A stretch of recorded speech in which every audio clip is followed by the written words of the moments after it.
ay talagang pag lumapit tayo sa Diyos, dapat by heart and meron tayong kaalaman, sino nga ba si Lord itong ating nilalapitan?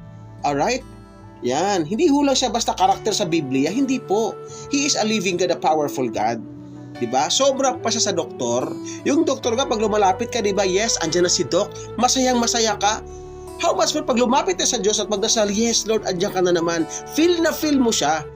Yan. And sabi ni Apostol Pablo, kung hindi mo siya paniwalaan, then, paano din nila paniwalaan siya na hindi nila napapakinggan? So saan natin marinig si Lord? Hindi sa gubat. Hindi sa kaulapan.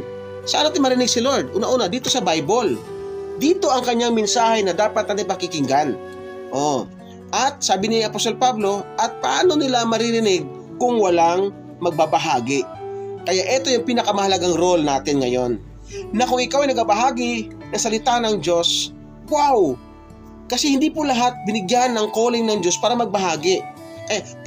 Ang sabi ni Apostol Pablo ay paano maniniwala ang tao kung wala siyang naririnig? Kaya kami dito sa ganitong ginagawa natin ay merong preacher. Yung iba kasi makita ng preacher, pinag-iisipan ng masama. Diyan na naman si pastor, ng pera-pera. Judgmental naman tayo. Kaya tayo nagkakasala sa harap ng Diyos.